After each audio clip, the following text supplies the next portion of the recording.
Hello everyone, again.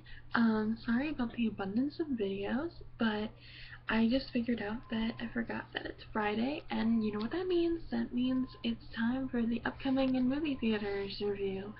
Um, some of these movies just came out today. I think one of them just came out uh, April 1st, so 3 days ago. Um, I don't know if I've mentioned this before, but some of these actually might not be in theaters around us in Illinois that I station from. So if you do not see some of these movies, then just kind of ignore them. Or, like, if you look at the theater and then you're like, oh, I wonder if that's going to be good, then you can click on my video and then just skip to the videos that, like, are in your theater. But first is Captain America: The Winter Soldier. Now, I think this is pretty much going to be at every theater, but it's PG-13, 2 hours and 16 minutes long, because of course every movie like superhero has to be 2 hours long. It's pretty crazy, but whatever. Um, it's about after being deemed unit or unfit for military service, Steve Rogers volunteers for a top secret research project that turns him into Captain America, a superhero can't speak today. Dedicated to defending America's ideals. The next one is Under the Skin. See, I don't know about this one, so I don't know. It's rated R for, you know, basically nudity, sexual content, stuff like that. Hour and 47 minutes long. It is about an alien in human form that is on a journey through Scotland.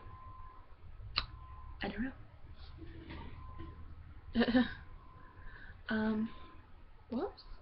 What's going on with the iPad here? Oh, I can get a trailer. Cool. Didn't know that. Pretty awesome. The next one is Alan Partridge. Alan Partridge, or Stephen Cogan, as that's the actor that plays him, has had many ups and downs in his life. National television broadcaster responsible for killing a guest on live TV, local radio broadcaster, nervous breakdown in Dundee, his self-published book Bouncing Black, subsequently remanded and pulped. Alan Partridge finds Alan at the center of a siege when a disgruntled fellow DJ decides to hold a station hostage after learning that he gets sacked by the new management. The reporter on the TV show, or on the radio show, On the Hour, since this wonderfully conceited. Oh wait, the character Alan Partridge first appeared over 20 years ago as a BBC sports reporter on the radio show, On the Hour.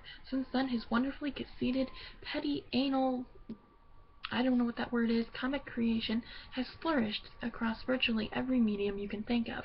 He's been a sports reporter, again, on the seminal TV news spoof, The Day Today, host of his own TV chat show, Knowing Me, Knowing You, star of Fly on the Wall sitcom, I'm Alan Partridge, and most recently, Mid-Morning Matters.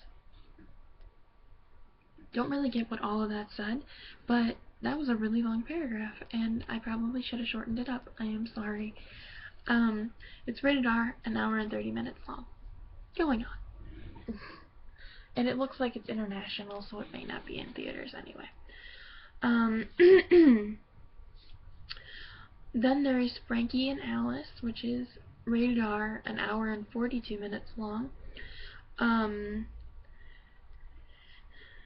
It is about, or it is inspired by the remarkable true story of an African-American go-go dancer, Frankie, with multiple personalities, who struggles to remain her true self while fighting against two very unique alter egos, a 7-year-old child named Genius and a southern white racist woman named Alice. In order to stop the multiple voices in her head, Frankie, who is actually Halle Berry actually plays her, works together with a psychotherapist to uncover and overwhelm the mystery of inner ghosts that haunt her. That actually sounds pretty good. I hope that comes to our theaters.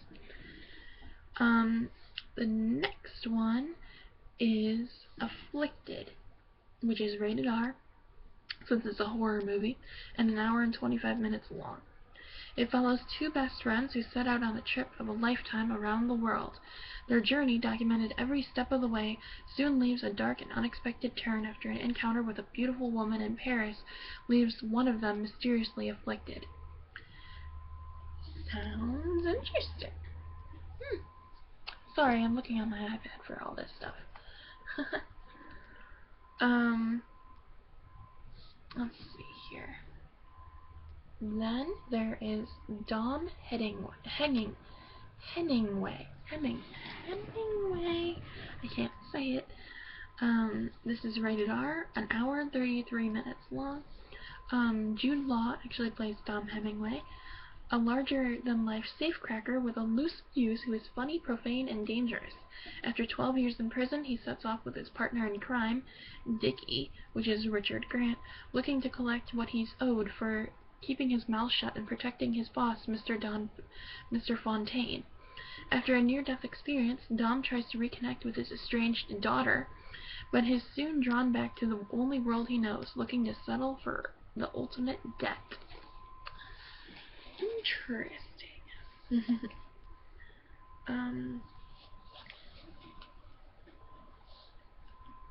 Then there is the movie PG-13, actually, so hopefully it comes out for theaters for some of you teenagers out there. It is PG-13, 1 hour and 37 minutes long. It is called Jinn. I thought it was Finn, but it's actually Jinn. In the beginning they were created, man made of clay, angels made of light, and third made of fire. For centuries, stories of angels and men have captured the imagination and been etched into history, crossing all boundaries of culture, religion, and time. These two races have dominated the landscape of modern mythology, shrouding the evidence that a third was ever created. This third race, born of smokeless fire, was named the Jinn. Modern man has all but forgotten this third race ever existed. It is time for them to remember. So kind of like a fantasy kind of story.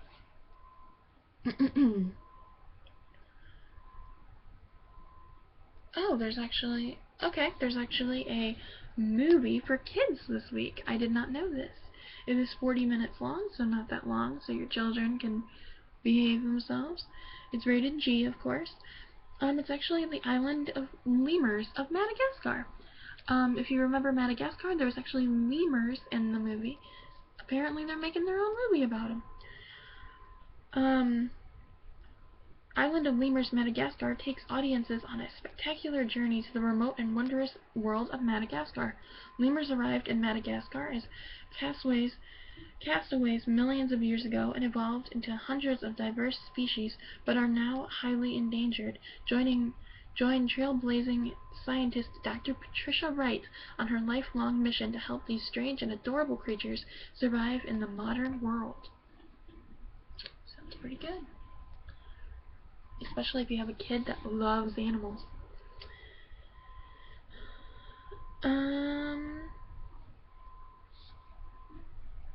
Then there is one for PG-13, an hour and 36 minutes long. It's actually a documentary of the griping exploration of a career and philosophy of former U.S. Secretary of Defense Donald Rumsfeld.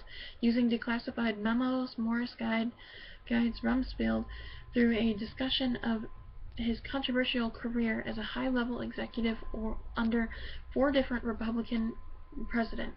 Such absorbing topics as Vietnam, Cold War, Desert Storm, and War on Terror are all examined through the words of one of America's most divisive and complex public figures. There you go with that. Oh my gosh, we're still not even done yet. Goodbye World is another one. It's actually unrated right now. It's actually set for release on DVD already for June 3rd, so it's not going to be in theaters very long. And it is an hour and 40 minutes long. It is living off the grid. James and Lily raise their young daughter in the safe haven of comfort and sustainability. After a crippling apocalyptic cyber attack crosses the country, their home transitions from peaceful refuge to a fortress for the old friends seeking protection and community. This unexpected community gathering is soon compromised by personal histories and exchanges, as well as the threat of locally grown New World Order. Oh wow, this video is going to be very long. Then there are The Players. This is a comedy, rated R, an hour and 49 minutes long. Its 8 short films explore the subject of male infidelity. Serial cheaters Fred and Greg spend a night on the town doing what they do best, and with absolutely no regrets. The duo play various characters in assorted extracurricular situations ranging from sexist to darker sides of carnal desires. Definitely not something I would watch. Then there's In the Blood, rated R for strong violence, an hour and 48 minutes long. Gina Carano stars as Ava, a trained fighter with a dark past. When her husband vanishes during a Caribbean honeymoon, Ava uncovers a violent underworld of conspiracy in the middle of an island paradise. Armed with a deadly set of skills, Ava sets out to discover the truth and to take down the men she thinks are responsible for his abduction, one by one. Then there is The Retrieval. It is rated R, an hour and 34 minutes long. It follows Will, a fatherless 13-year-old boy who survives by working with a white bounty hunter gang who sends him to earn the trust of runaway slaves and wanted freed men in order to lure them back to the South. On a dangerous mission into the free North to find Nate, a fugitive freed man, things go wrong and Will and Nate find themselves alone and on the run. As the bond between them unexpectedly grows, Will becomes consumed by conflicting emotions as he faces a gut-wrenching final decision: to betray the father figure he's finally found, or risk being killed by the gang. This is actually historical research. It actually serves insight into the little told story of a gray area between slavery and emancipation. There you go. There's also Alien Abduction. It is unrated, an hour and 25 minutes long. It is a vacationing family encounters an alien threat in the pulse-pounding thriller based on the real-life Brown Mountain Lights phenomenon in North Carolina. That's interesting. Then there is Watermark, which is PG, an hour and 40 minutes long. It is a documentary film that brings together diverse stories from around the world about our relationship with water, how we're drawn to it, where we learn from it, how we use it, and the consequences of that we use. Sounds really boring. Something about China too, but I don't feel like reading it. Because I don't like documentaries very much, especially about water. Then there's The Borderlands, which is unrated, an hour and 29 minutes long. It's actually a horror movie, so it's probably rated R. A team of Vatican investigators is sent to a British West Country following reports of paranormal activity at a remote church.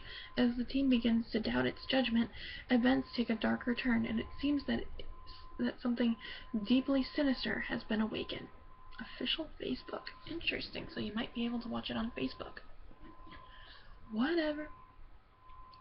Then there's Something Wicked. That's also, well, actually it's not a horror movie. It's rated R, an hour and 35 minutes long. As a couple embarks upon their wedding plans, gruesome secrets from their past collide with sinister forces of the present to ensure these newlyweds do not live happily ever after. Interesting. Then there are 10 Rules for Sleeping Around. It's rated R, and I would hate to see this movie, let me tell you that right now, because I feel like this is basically going to make women look like toys. An hour and 34 minutes long, a screwball sex comedy following two couples and their 10 rules to happy relationship and open relationship. Okay, well maybe not that bad, but whatever.